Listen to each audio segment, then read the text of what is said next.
Muy buenas a todos, ¿cómo están? Bienvenidos a un nuevo episodio de Detrás del Feed, tu podcast favorito sobre desinformación, salud mental y redes sociales. Tuvimos una reunión presencial con Alberto Pedro López Hermida, director de la carrera de periodismo de la Universidad Finisterra. Tuvimos una pequeña entrevista sobre temas como la desinformación, el derecho a la imagen y la educación sobre espacios digitales, la cual pasaremos a enseñarles a continuación.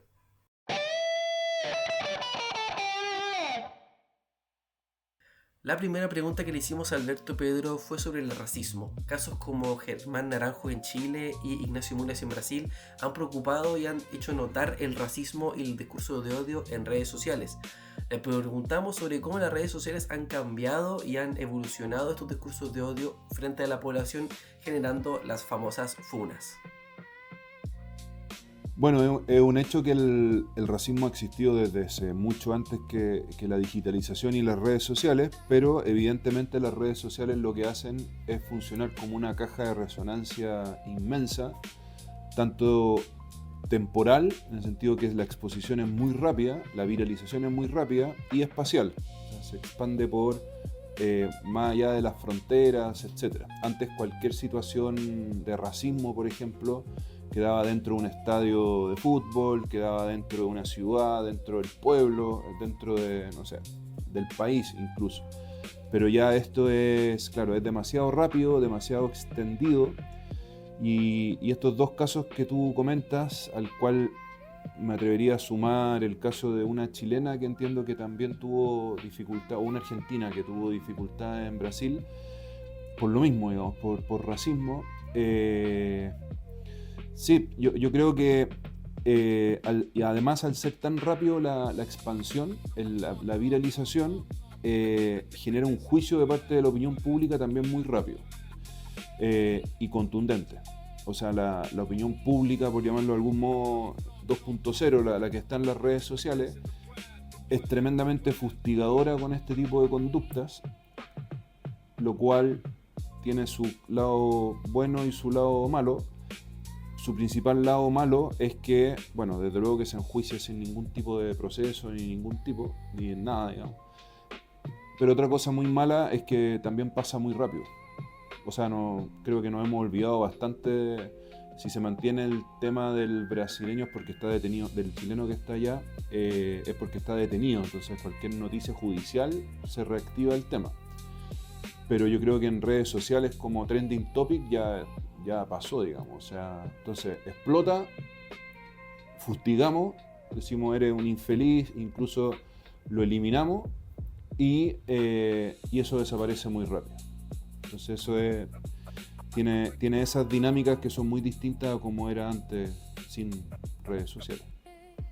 Diferenciamos las redes sociales cerradas y las redes sociales abiertas. WhatsApp es una red social de tipo cerrada y le consultamos a Alberto Pedro qué cuidados o qué responsabilidades tienen las personas al decir o expresar discursos de odios en estas plataformas cerradas. O sea, yo creo que el caso ese, el del argentino a través de WhatsApp, nosotros lo hemos visto mucho en la política acá en Chile, ¿no? O sea, los chats de Hermosilla son WhatsApp, etcétera. Ciertos escándalos políticos o de empresarios o de gente famosa en general se descubre a través de filtración de conversaciones por WhatsApp. Sin embargo, claro, son conversaciones privadas, si es que es una conversación que no es dentro de un grupo, pero me parece que hay que ir aprendiendo, y poco a poco se ha ido aprendiendo, algunos no lo han hecho, digamos, de saber que todo lo que se escribe puede ser en algún momento usado en tu contra. Entonces, claramente, como en cualquier conversación, tiene que haber una gran confianza en el otro, en el interlocutor, respecto a que eso no va a ser utilizado en mi contra. Eh, pero claro, o sea, para sacarlo del ambiente digital, la gente que iba a conversar con Nixon al Salón Oval en los 70, claro, o sea, fueron grabados y esas cintas iban a ser utilizadas para vaya a saber uno qué cosa. Entonces, esto va más allá de las redes sociales. Insisto, con las redes sociales todo es más rápido y más expansivo, pero efectivamente es algo mucho anterior, muy anterior, pero eso, yo creo que hay que hacerse responsable de lo que uno escriba en cualquier mail, cualquier WhatsApp. Creo que siempre es oportuno, ni hablar cualquier publicación en redes sociales, por privada que sea la cuenta. Yo creo que siempre es bueno preguntarse qué pasaría si eso se conociera. Lo conociera más gente, si eso se viera de quién estoy hablando, si esa persona pudiese leer ese mensaje. Lo interesante es que esto es como una enseñanza básica en comportamiento social. Todo lo que yo digo de otra persona, siempre es bueno hacer el ejercicio de lo que estoy diciendo, me gustaría que esa persona la escuchara.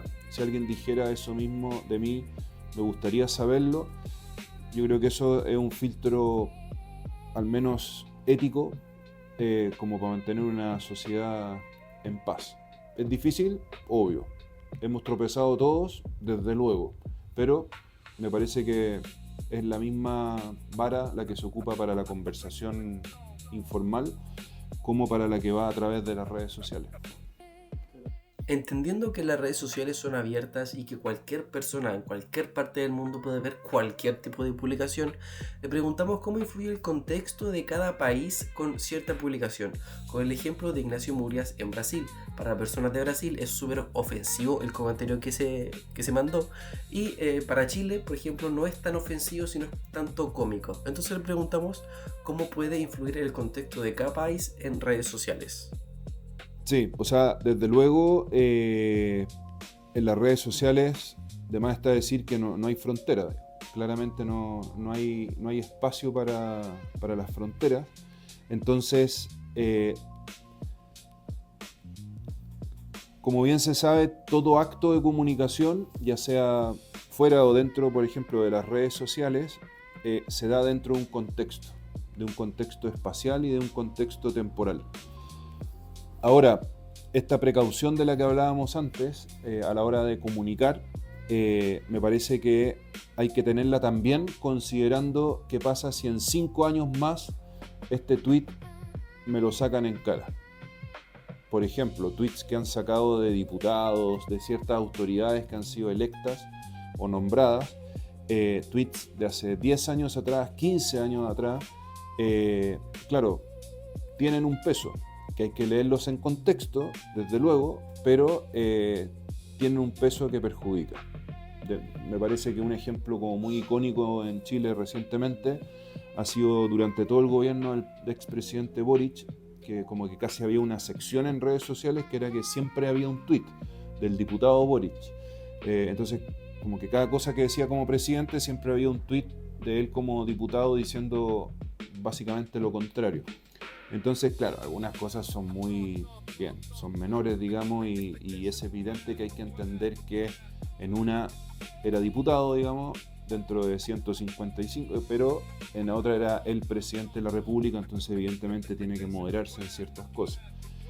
Pero yo creo que también es muy bueno hacer siempre ese ejercicio de pensar, ya, pero esto va a envejecer bien, va a envejecer mal. Hay tweets, por ejemplo, o hay fotos en Instagram que envejecen muy mal. Y tengo que estar alerta de eso. También le consultamos sobre un tema bien importante en redes sociales, que es la línea, el límite que divide la libertad de expresión y el discurso de odio, entendiendo también las publicaciones que tenía el presidente Gabriel Boric, que intentaban ser algo de discurso de odio, pero que también podrían entrar en la libertad de expresión, y por eso le consultamos sobre esta línea, este límite entre la libertad y el discurso de odio. Yo creo que la línea entre libertad de expresión y... o sea, es que no hay línea hay una línea muy clara entre libertad de expresión y discurso de odio, que es el de la dignidad de la persona. O sea, siempre y cuando yo esté vulnerando la dignidad de otra persona, y dentro de la dignidad se incluye su espacio privado, su espacio íntimo, que son espacios distintos, algún secreto, lo estoy sacando de contexto, todo eso de algún u otro modo, en mayor o menor intensidad, afecta a la dignidad de esa persona. Todo lo que esté dentro del respeto a la dignidad de la persona, me parece que cabe dentro de la libertad de expresión. Lo que no cabe en prácticas incorrectas, como puede ser el lenguaje de odio, racismo, etc. Me parece que siempre el respeto a la dignidad tiene que ser, me parece que una muy buena brújula para ver todo el alcance que tiene la libertad de expresión. La libertad de expresión no es tener libertad para publicar cualquier cosa, tiene que tener un límite, porque si no sería como... O sea, la libertad tiene que tener un límite para que sea libertad.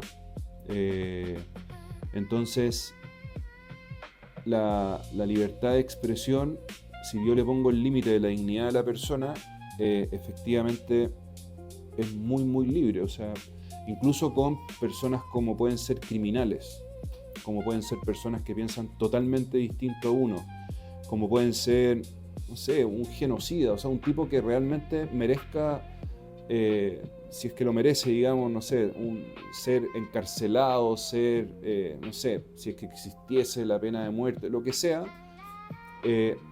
tratarlo con dignidad, que no es tratarlo bien, sino que es tratarlo con dignidad, es una condición básica para la libertad de expresión.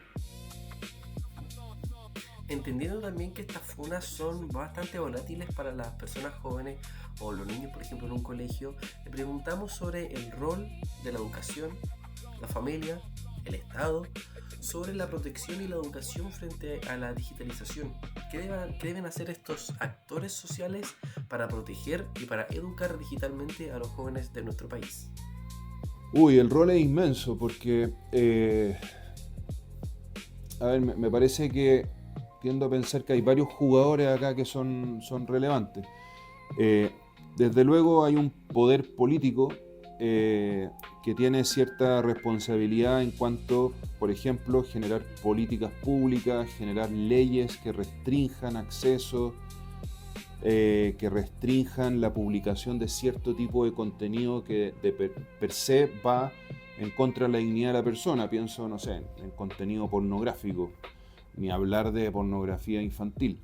Ese per se, o sea, no hay manera de que contenido de ese tipo respete la dignidad. Entonces me parece que de básico erradicarlo a través de algún instrumento legal, etc. Me parece que el poder político tiene esa responsabilidad. El poder político no puede meterse dentro de tu casa, digamos, a decirte qué hacer o qué no hacer respecto, por ejemplo, a este tipo de cosas.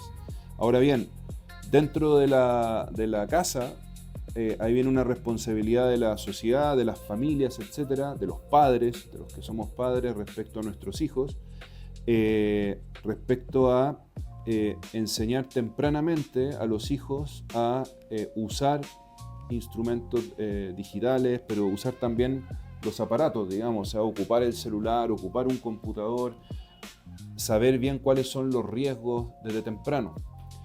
En este sentido, yo creo que me parece que es muy clara la indicación que da el Papa León XIV en su última encíclica, Magnificat Humanitas, que fue publicada hace algunos días atrás, donde él es muy claro en el sentido de que él llama a quitar de la inteligencia artificial, pero esto podemos extrapolarlo a todo lo digital, a las redes sociales, etc.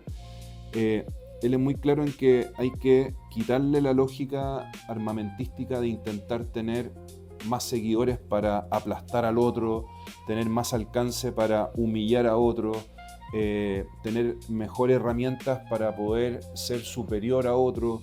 Todo eso, si uno se da cuenta, vulnera la dignidad del otro. Por lo tanto, hay que quitar de esa dinámica al uso de la inteligencia artificial, redes sociales, etc. Y espacios importantes donde eso se puede dar es el periodismo, lo dice el Papa. El periodismo, y por eso llama al periodismo a quitarse esta lógica de llegar primero, sino que llegar mejor, no lo dice así, digamos, pero preferir llegar mejor, que sea a través de diálogo, a través de espacios de conversación, etc., más que intentar lograr el golpe y llegar primero, que ahí eso tiene mucho riesgo a llegar mal. Después llama a un periodismo que sea positivo, o sea, me parece que tiene una visión muy clara del valor del periodismo. Bueno, a tal punto que el Papa agradece el rol de los medios de comunicación en lo punzantes que fueron para el tema de los escándalos dentro de la Iglesia. O sea, el Papa lo agradece. O sea, reconoce el rol importante que tiene la prensa. Y por otro lado, dice el Papa, está la educación. Lo importante que es la educación en todos sus niveles, en todos los primeros años de vida de una persona, hasta la universidad, en todos los niveles tiene que haber algún grado de formación en estos instrumentos, en estas herramientas, en estos contenidos, etc.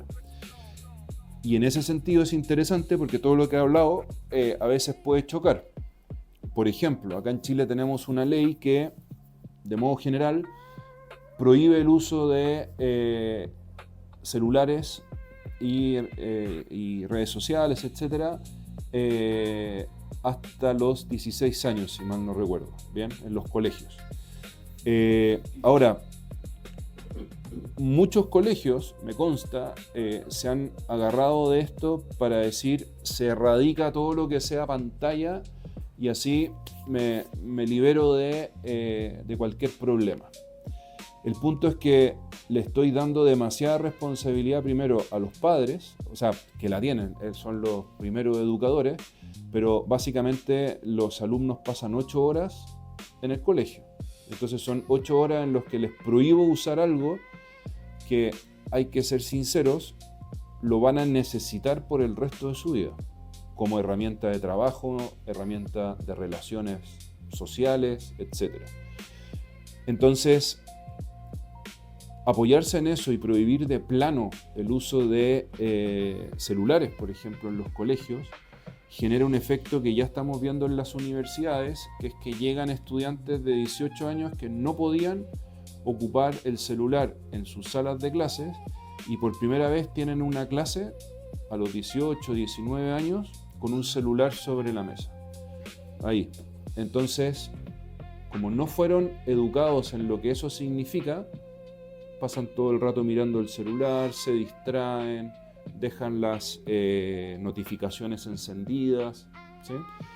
Si eso yo lo educo tempranamente, el alumno perfectamente podría, y luego el profesional, que es lo más relevante, perfectamente podría entender que tiene que apagar el celular, ponerlo en avión para una reunión, en una sala de clases, saber que tiene que guardarlo, bien. Pero eso, claro, tengo que educarlo tempranamente. Entonces, me parece que el llamado del Papa es muy interesante, porque primero habla de la comunicación, luego habla de la educación, como espacios donde hay que educar a toda altura, digamos, desde los más chiquititos hasta los adultos, hay que educar en el uso de, el Papa habla de la inteligencia artificial, pero también el acceso a contenido, etc. Por ejemplo, es clave que los niños desde temprano sepan los riesgos que implica la exposición a algo bueno como puede ser una red social. Aquí el tema es lo que uno consuma, digamos, la red social per se no es ni buena ni mala. Pero si yo tengo que aprender a descubrir tempranamente lo que es una fake news, no puede ser que eso haya que esperar hasta los 19 años de la persona para enseñarle en la universidad, si es que, lo que es una fake news. No puede ser que a los 18 años recién le esté enseñando a un ser humano que a través de las redes sociales puede ser víctima de una red de pedofilia, por ejemplo, o de una red de extorsión. Porque me parece que es totalmente tardío eso, ¿bien? O sea, se podría llegar bastante antes. Obviamente a un niño de, no sé, 12 años habrá que explicárselo, no sé, en otros términos, etc. Pero me parece que eso tiene que ser educado tempranamente. Además, le consultamos a Alberto Pedro sobre las herramientas que tienen las plataformas de por sí para frenar estos discursos de odio y este intento de bullying para menores de edad. Le preguntamos cómo o cuáles deberían ser las herramientas que deberían tener las familias y el Estado y también las redes sociales para ir frenando este tipo de acciones que cada vez se hace más frecuente en colegios y en la sociedad completa. O sea, yo creo que me parece que es fundamental la reglamentación que tenga cada institución. Tiene que haber una reglamentación clara para que no nos pille desapercibidos si es que, o sea, no desapercibidos, desprevenidos si es que ocurre algo. Me parece que las instituciones de educación tienen que tener reglas claras respecto a esto. O sea, el bullying digital se va a castigar de tal manera, a diferencia del bullying presencial, porque el bullying digital tiene un componente adicional que es, obviamente, el anonimato, etc. Reglas claras. Pero además, me parece que la mejor forma de evitar que esto suceda, porque no nos podemos apoyar simplemente en la herramienta de cuando esto suceda, sino que tenemos que lograr que ese instrumento no sea nunca utilizado, es a lo que hay que aspirar, digamos, que el instructivo contra el bullying jamás sea aplicado porque no hay bullying, eso es lo que hay que aspirar. ¿Y cómo lograr eso? No es a través del temor de que si tú haces bullying vas a ser expulsado del colegio, porque cuando salga del colegio voy a hacer bullying, no sé, yo creo que ahí pasa la enseñanza, hay que meter dentro de los currículums de los colegios, dentro de la sala de clases, etcétera, siempre en su justa medida, es evidente. Pero de algún modo hay que introducir en el currículum el uso de estos instrumentos para que los estudiantes conozcan su utilidad, conozcan sus riesgos tempranamente. Sepan qué cosas están permitidas, qué cosas no. Hay mucha gente que sufre bullying a través de las redes sociales y piensan que, bueno, es que así son las redes sociales. Y no. Si yo tempranamente sé que me están haciendo bullying, podré identificarlo mejor si es que me hacen bullying. Y para terminar este nuevo episodio, le dimos el espacio a Alberto Pedro para que le diera un mensaje a los jóvenes en redes sociales, entendiendo todo lo que vimos en este nuevo episodio sobre la desinformación, sobre lo que todo puede ser usado en tu contra en un futuro y sobre las medidas ante el bullying. Me parece que tempranamente también nosotros lo enseñamos, claro, cuando los estudiantes llegan, nosotros en la Escuela de Periodismo y Comunicación, cuando los estudiantes entran, recién se los enseñamos esto en clase, pero me parece que sería interesante, a veces yo, o sea, varias veces he ido a colegios a hacer charlas sobre esto, tempranamente, y yo creo que lamentablemente cada vez más temprano, las personas tienen que entender, los jóvenes tienen que entender que tienen que ir construyendo una identidad digital. Y esa identidad digital tiene que ser desde luego coherente con mi identidad personal, digamos. Pero tengo que construir una identidad digital donde yo logre entender que una fotografía puede ser, tiene un peso luego a la hora de, por ejemplo, acceder a una universidad. Tiene un peso a la hora de buscar una práctica profesional. Tiene un peso a la hora de trabajar, de vincularme con el entorno, de conseguir y sostener una relación amorosa con una pareja. O sea, si empiezo a subir fotos que luego parecen divertidas en ese momento, pero que tengo que entender el proceso, tengo que construir un yo digital que me permita luego hacer todo esto, ¿no? O sea, buscar una pareja y que me guste y no estar yo como borrando imágenes, ocultándoselas porque entonces estoy ocultando parte de mi identidad para mantener a esa relación amorosa. También conseguir trabajo, acceder a una universidad, no es que esté condicionada el acceso a la universidad a estas cosas, pero es evidente que igual que en un trabajo cuando se envían currículums, quienes contratan, obviamente primero antes de llamar a la persona, pegan una búsqueda en Google a ver qué dice los buscadores sobre esta persona. Es evidente que si me quedan 3 cupos para la escuela y me llegan 10 postulaciones, incluso a la hora de conectarlos a través de WhatsApp, ya estoy viendo su foto de perfil de WhatsApp. O sea, hasta ese mínimo detalle tengo que considerarlo. No por eso vamos a sacarnos todos fotos de carné aburridas, digamos, pero claramente la foto parrillando sin polera con una botella de pisco en la mano, no sé, lamentablemente no sé si con eso se me va a facilitar el acceso a una buena educación superior o a un buen trabajo. Obviamente corro con algo de desventaja si hay alguien que sube una foto, no sé, jugando fútbol, esquiando, no lo sé, leyendo, lo que sea. Bueno, muchas gracias por ver este episodio hasta el final. Recuerda activar la campanita y suscribirte a nuestro canal.